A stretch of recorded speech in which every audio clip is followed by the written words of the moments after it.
Yes, give me just a second, I'll close that out.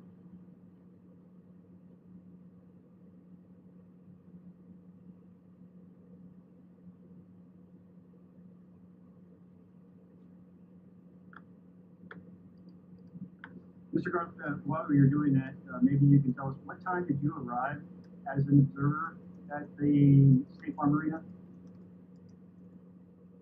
I was there twice, but I am not testifying to that, what is on the clips. I'm just simply recapping what the Senate has already seen and what shocked us so vividly.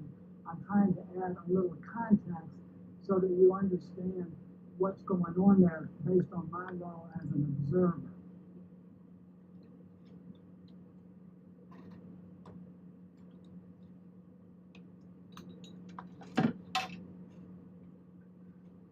Sorry, I'm just about ready to come back up.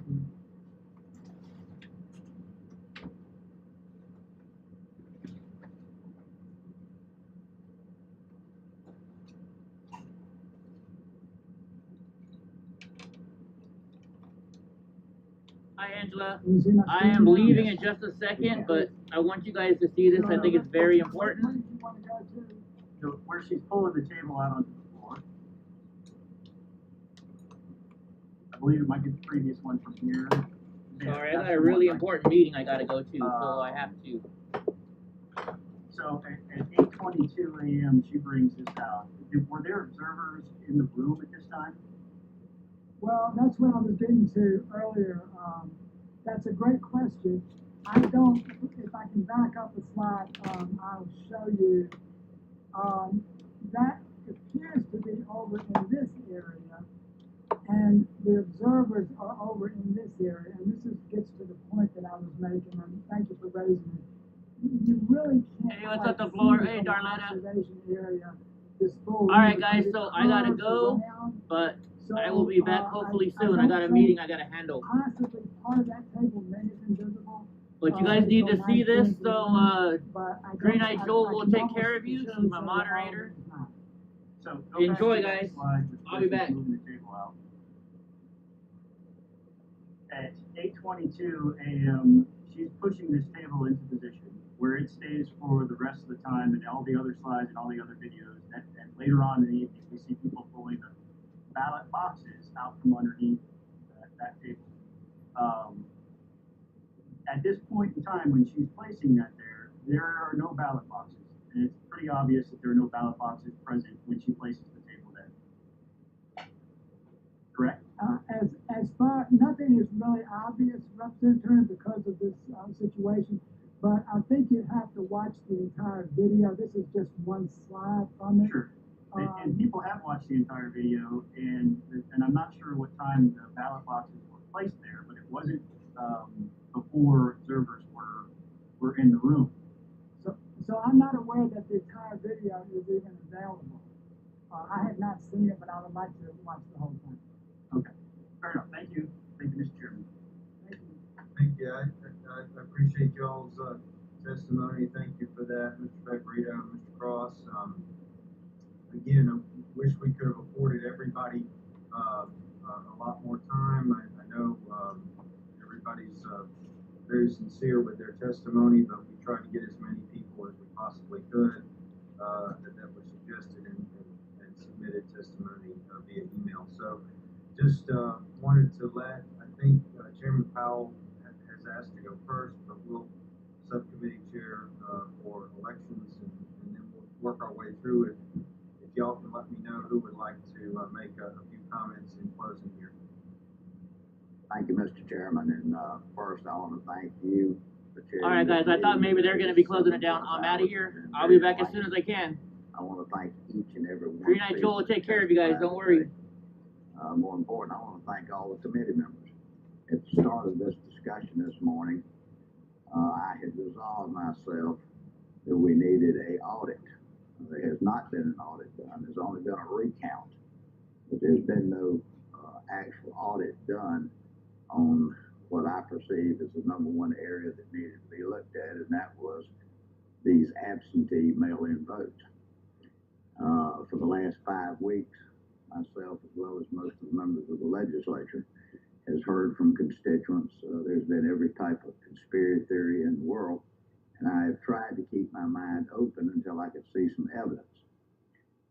That's the reason that I put so much strong faith that we do need a professional audit done.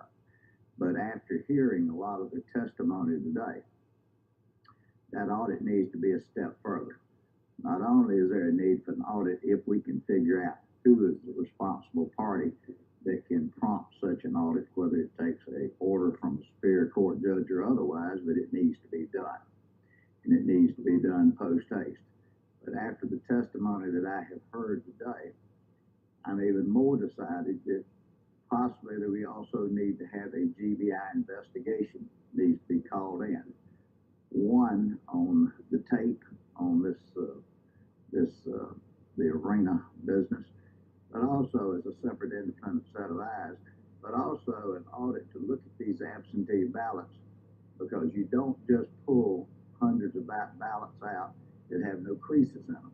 These ballots are mailed in, and they're folded and placed in the envelope and signed.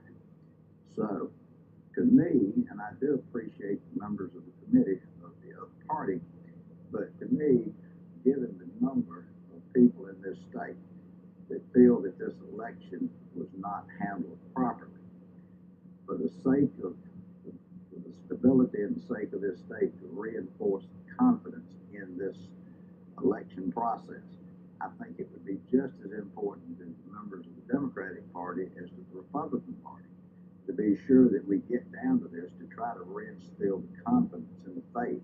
If not, there'll be an ongoing and continual fight from hereafter. That being said, if anybody that can hear what I'm saying that has a legal mind to tell me what would be the process that we need to call for a verifiable audit of these ballots that I've referred to, the absentee ballots. And secondly, to call in the GBI investigation on several of these things that need to be addressed from a separate independent audit. Because this is just as important as any other type of public safety matter, because this is the basis and the foundations of our democracy. Mr. Chairman, we'll work on getting those to you. I know that a number of different bodies have requested that similar ballot envelope audit, and then we can try to differentiate, some of the testimony as to what might need further follow-up. If I may add one last question to the chair. Yes, sir. There was such a flood of information that came out today that needs to be verified. Not that I don't believe anyone, but I do believe in truth to verify it. But there was a lot of things that came out today that we need to look into. One is the uniformity of these election boards, to be sure they're uniform or ever how they're appointed or chosen. Secondly, we need to look at this. Something that stood in my mind since the first testimony this morning was private money that has gone to finance some of the activities of the election boards. That is something that is paramount in my mind that needs to be looked at. Because if you follow the money, then you can generally follow whatever corruption there may be. Thank you. Thank you. Leader Trammell. Mr. Chairman, and this is the 37th day after the election, and there have been court challenges filed in 8 states, in 55 to date. 55 court cases have been dismissed because there's no there. This in Georgia, we had an initial count. Joe Biden was the president elected in Georgia. We had a hand count audit, a risk limiting audit, for a second count of 5 million ballots. Joe Biden was the president elected in Georgia. We had a machine recount pursuant to statute, and for a third time, Joe Biden was elected in Georgia. Multiple cases have been dismissed here in Georgia, dismissing some of the very allegations that have been raised in this committee. But I want to say, I understand losing elections is hard. But believe me, I have a unique perspective on this committee about losing elections. And elected officials have a responsibility. They have a responsibility to the institution and to the democratic process. And that is when you lose a competitive, narrow election, your responsibility is to make sure that you don't burn down the building on the way out. And that's what we're seeing at the presidential level. And I know 2020 has been a tough year. And I just want to say one other thing about something that deeply troubles me that happened this morning, and I hope it's never normalized. I hope that every member of this committee disavows this specific testimony. But we heard a witness come before the Governmental Affairs Committee and allege that the governor of this state, the governor who I might add 38 days ago was on television for my opponent. So I'm in a unique position here to say that the governor, the lieutenant governor, and the secretary of state were engaged in active crime of a crime. This is just absolute insanity. We can't countenance it as a committee because it's absolutely insane and absurd. And giving more fuel to this fire will do no one any good. So I won't be there when you take up these in 2021. But I would say this, that changing the rules simply because you lose an election is not good policy. And with that, Mr. Chairman, I yield for the final time.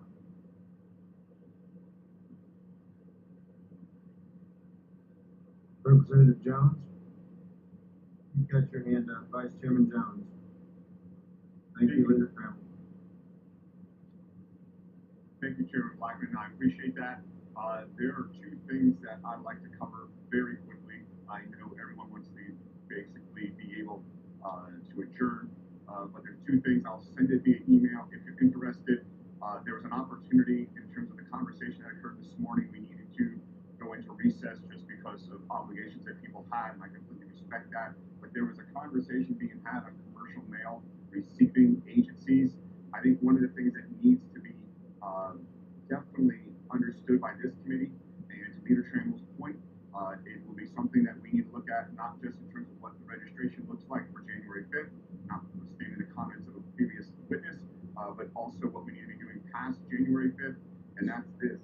We know that 20% of the CMRA, in terms of our concern around the registration, came from only 3 facilities, even though we know 340 facilities based on the data, basically contain registrants from businesses.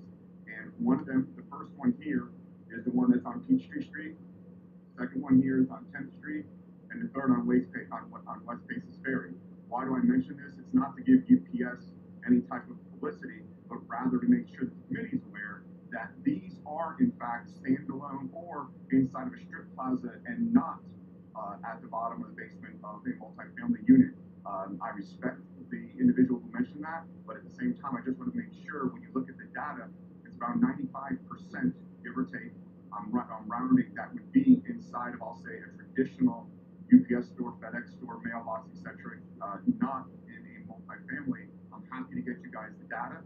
I'm happy to get that through email because I think the entire committee is entitled to that, but just because of time, I won't do the entire blowout procedure.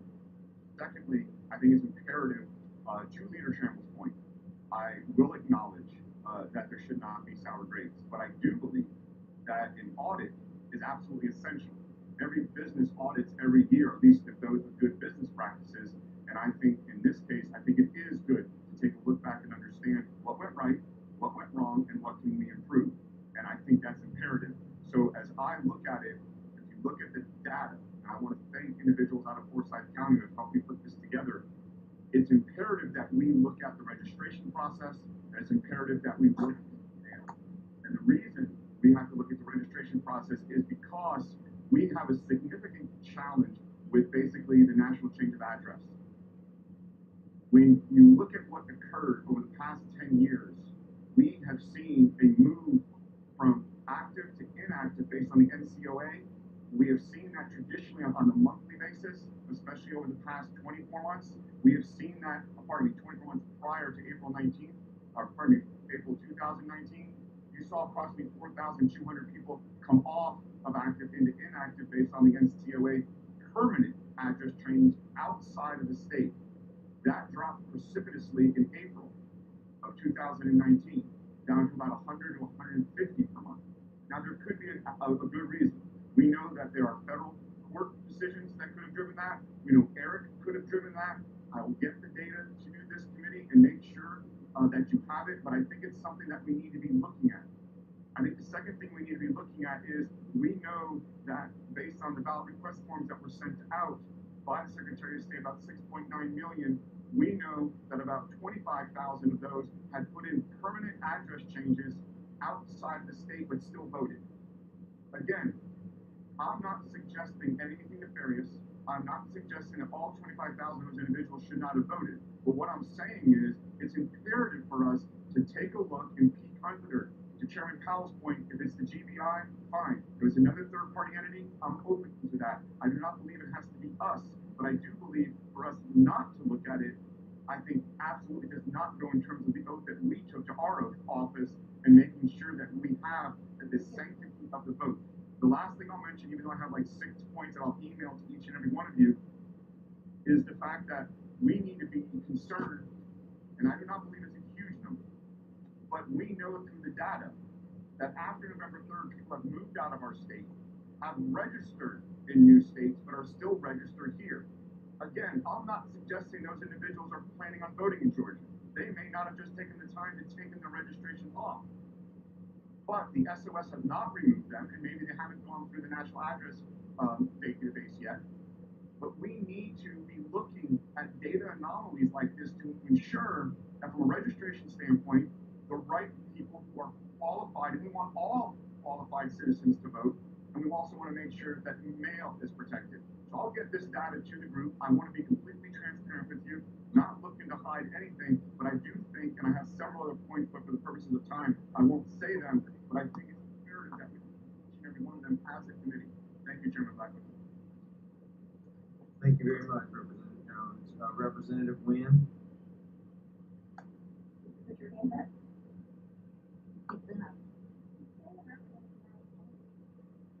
Thank you, Mr. Chairman. I know we've heard a lot of testimony today, and there's a lot of information for the members of the committee to process. But I do want to be clear about the testimony that we have heard today, which has been unsubstantiated and rejected in courts all across our country, including in Georgia, and including by judges that were appointed by the president. The election that was conducted in the state of Georgia on November was the most secure election we've had in the state of Georgia, and we have no evidence of voter fraud, as backed up by the Secretary of State and the Lieutenant Governor. This morning we heard testimony to try to undermine the use of absentee ballots without any substantiated evidence. And I'd like to remind the members of the committee that this was a Republican-passed initiative, the No Excuse Absentee Ballot. I know Chairman Powell didn't vote for it, but there are sitting members of our Republican legislature, including on this committee, who did vote to pass that. Taking away the right to vote by mail with no excuse is simply a voter suppression tactic. And I'd like to remind the members of the committee the reason we saw so many Georgians use absentee ballots this year is because we are in the middle of a pandemic that is still going on, a pandemic that has taken the lives of nearly 300,000 people across our country. And while we did hear changes or suggestions on changes for the absentee ballot process, I am curious as to why we've not addressed any changes that we could potentially make to the Dominion voting machines, which Republican members insisted on passing as well. We know when the Dominion machine legislation was brought up for consideration, it was the Democratic members who voted against that legislation.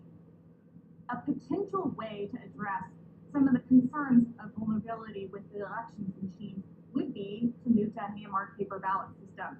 A proposal I think would be supported by both Republicans and Democrats. And I'd finally just like to close by thanking election workers who have worked through a pandemic, countless hours, 3 different recounts, who have faced threats continuing to work because we are still in elections right now. And I'd like to thank them for the hard work that they've done because I know that they are under a tremendous amount of stress. Thank you, Mr. Chair. Thank you, Representative Wynn. Chair Lady Taylor. Hi, are you there? Can you hear Yes, me? ma'am. Thank you. I agree with much of what has been said today. It was very informative. Some of it I've seen and heard before. I don't know how anyone could have watched this and not seen the problems that we have had in this election cycle. There are many things that we need to do. I have a lot of questions, particularly for me, is the mobile voting, this outreach. I would like to know why this wasn't offered in other counties. Perhaps it was. Who paid for it? Were there bipartisan people on this van that went? Did they vote by machine? How is the eligibility check? There are so many questions in that. But for me, I live in rural communities where it is very difficult. And during a pandemic, for people to come in, we had a large increased number in our ballots. But I will tell you, if my small rural counties can do it correctly without these problems, I don't understand why we can't run a ballot in a larger community that has so many more assets and resources than we have in rural Georgia. To walk away from this now, I don't think any of us can. At this point in time, I think we need to learn more, and I think there's a lot more thought that needs to be into this. Frankly, I would like to see better security. I think that we need to have our GBI when they are counting ballots. I think we need to have a better security on those facilities. The watchers need to be able to watch and monitor. Too many things were hidden. I don't think this is what the people of Georgia expect in their voting. And I think it's going to be up to us to see that it can be fixed. We may not be able to fix it, of course, for this coming election that's coming up. But before we have another general election, it's going to be up to this committee. I do honor everyone that has voted, every person that has worked on this whole process. We've had dedicated people, staff, agencies, and local poll workers. Everyone has put their heart in it. We value our vote more than anything else in this country, and we've got to see that it's protected. Thank you, Mr. Chairman. Thank you, Madam Chair. Representative Shannon.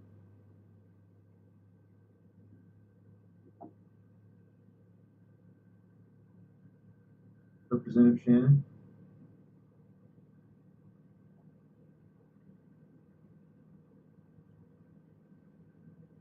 Okay, we'll come back to Representative Shannon. She may have stepped away from her computer. Oh. No, I waived, Mr. Chair, because Representative Trimon covered everything.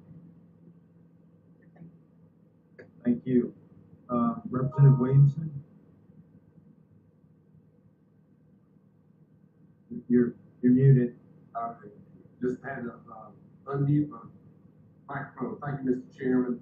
I just had a couple of comments. I do, first of all, Leader Trammell, enjoyed serving with him. I do have to strongly disagree with his comment about rule changes. I've heard nothing about rule changes during this. We certainly, and by having an audit of the signature match, it's only about move forward. Do we have secure absentee balloting process or not? We just need to assure the public that their vote matters and legal votes only matter. That being said, I think it's very important that we revisit the evidence presented by Mayor Giuliani today, uncontrovertible evidence of the problems with the adjudications of ballots that was presented, occurred in Coffee County. Unless you doubt the veracity of that statement, I would just refer the members of the committee to the affidavit that was sent by an administrative assistant of this committee at 1:24 p.m. today. And the affidavit not only verifies that they knew about this problem, but they've known about it for a while. So that I think all of us in a bipartisan manner want to make sure that there's no back doors, there's no ability for people to controvert the will of the elector, the voter, and by having somebody have a very clear, easy opportunity to change someone's vote. I think that goes without saying.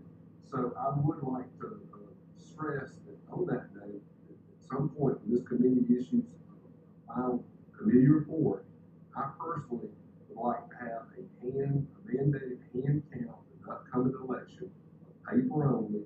We can use the ballot marking devices, with the voters able to verify on that piece of paper their intent, drop that in the box, do not use the scanners in this case, do the same hand count of the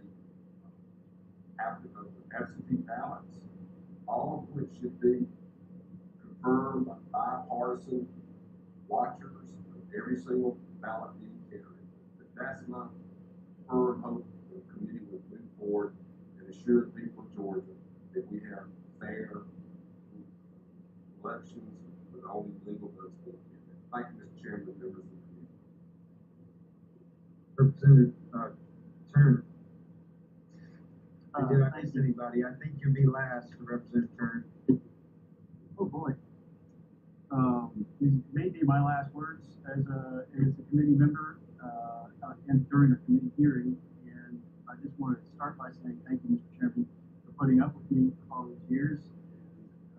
Friendship means more to me than our professional one, and our professional relationships. And thank you for that. I've made some great friends in my time in office as I head out as a self-term limited legislator.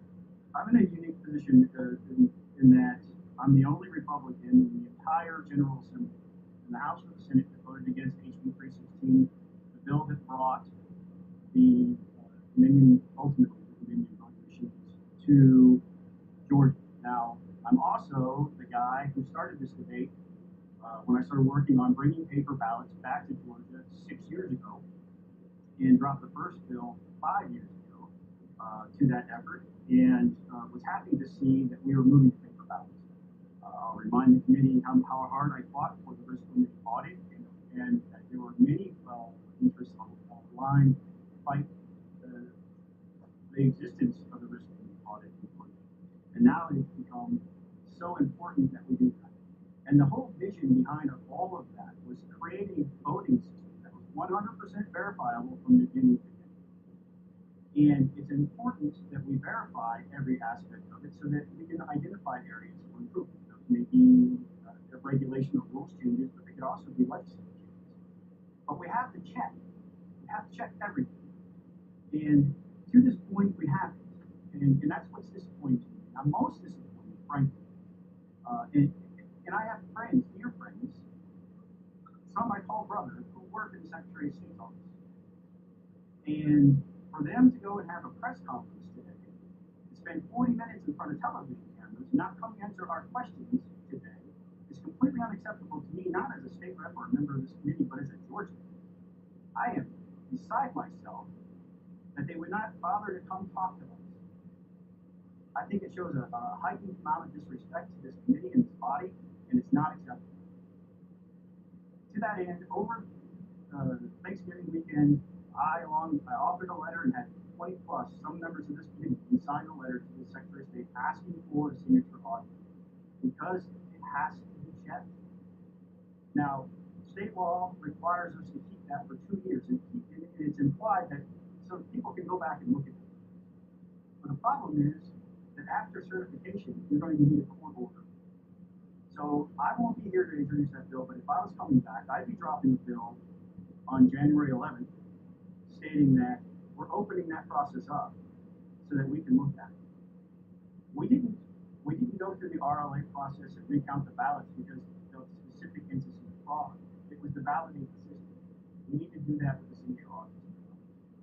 And so I sit here in amazement as I watch the tables flip from my unique perspective as the only Republican who voted against the bill. Watching my friends who are Republicans saying, well, there's problems in the system now.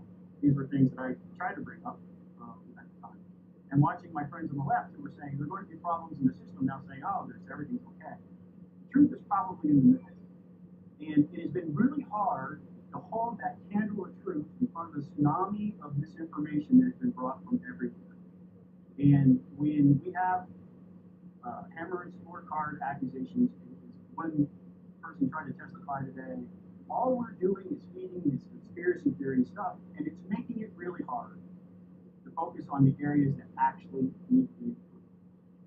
Of all the stuff that we heard today, there were two things that stood out for me personally, and that is we had a data analyst come and bring findings that matched a different data analyst's findings, and these two gentlemen never knew the other was doing the work, but the numbers matched. And you need to dig in on that because that's 15,000 potential people who voted in this election this year. We should be honest enough with ourselves to look at this process. I've defended this process from the beginning, even though I voted against the bill, because I believe that it was intended to be 100% verified. And so when you have independent auditors who have taken it upon themselves to look at our data, voting rule cleanup must be a priority. That's not changing the rules, that's doing the job. Somebody needs to do that, and you need to start doing it right away. And secondly, is the issue around the signature match audit. I think if it has to be addressed legislatively, it should. And I'm just going to, one more thing, Mr. Chairman, we talked about this last evening. It pains me to bring this up, but the changing nature of the information that we've been getting as legislators from the Secretary of State's office has been most disappointing. I'm going to hold up a hard copy of a memo that we all got as members of the legislature dated November 12th from the Secretary of State's office. It has a signature on it. On that day, he sent us a frequently asked questions memo. And in it, it says, did Fulton County count ballots without observation? He says, this particular issue remains under investigation. The Secretary of State's office had a state election monitor and a state post-certified investigator who remained with Fulton County workers, even though some party-appointed poll watchers may have left. Since both the observer and the investigator remained with Fulton County workers, scanning was observed by the Secretary of State's office at all times. And it's in bold letters. I'm going to read that again. Since both observer and investigator remained with Fulton County workers, scanning was observed by the Secretary of State's office at all times, in bold letters. That same exact language appears on the second memo from the Secretary of State's office on November 19th, which will be in your email if you kept it.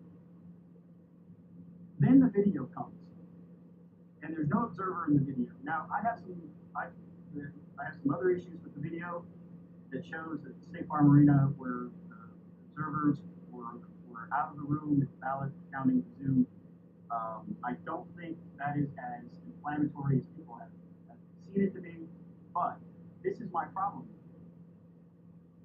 There was nobody from the Secretary of State in that video when they restarted counting. And we were told twice, and I repeated this in public multiple times because I believe the Secretary of State's office when they told us that there was an investigator and an observer from the office at all times, because I had gotten it twice from their office. The video comes out, he's not there. They send another email to the legislature on December 4th, debunking the claims in the video from the Senate testimony. At the very last paragraph, this is what it reads. There was about an hour that workers scanned ballots before a state monitor arrived. The video shows those moments. They changed the story without even acknowledging that they changed the story. And that damages credibility. We have to be better than that. We have to be better than that. When I saw that, I was like, that doesn't add up. And it doesn't make sense. So I started doing some even more research, and I found this factcheck.org statement that the headline is video doesn't show suitcases of illegal ballots in Georgia. Which, by the way, the word suitcases is an inflammatory term. It's very obvious to anybody, a casual observer, that those are ballot boxes just like every other ballot box. But that being said, what was most disappointing to me was this part of the statement. In a statement to PolitiFact or to factcheck.org, the Secretary of State's office, quote, we have launched an investigation into why monitors from political parties left before scanning it. The Secretary of State's office said in the statement, while it was their right to leave early, we want to make sure they were not misled into thinking scanning had stopped for the night when it had not. Nothing we have learned from the independent monitor or our investigation that suggested any improper ballots were scanned. The monitor, who agreed to be interviewed on the condition of not being named due to death threats faced by election workers, told us he was in the room from about 8:15 p.m. and when he left and returned at 11:52. It doesn't take a whole lot of math to realize that's a lot longer than 1 hour. And then, this is the best part, the Deputy Secretary of State told factcheck.org that the monitor was not required to be there at all times, but she instructed him to return after hearing the news outlets that the county was going to cease counting for the night. This means that the Deputy Secretary of State knew the entire time that there was not an observer in the room when ballot scanning was happening, and they sent 2 memos to us saying that there was. The story doesn't add up. Somebody isn't telling the truth. It's not acceptable, Mr. Chairman. And I'm sorry I won't be here to help clean up this mess, but there it is. Thank you, Representative Turner. I do want to thank everybody for their service to this committee. Thank you for your patience, and this was a very long day. And obviously, elections can be very intense regarding their discussion. But the people I've talked to, and friends of mine and others, they know that the person they want to win is not always going to win. They just want to know the person that does win the election is the one who got the most legally and legitimately cast votes. So let's continue to work towards that end. Thank you again, all of you. Again, this is our first meeting of this particular investigation, not our last. Have a good evening. God bless. We stand.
Jojo. Sorry, guys.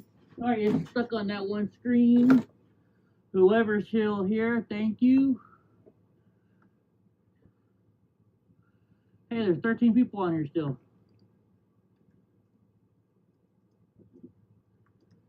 Thank you, Jules, for helping out.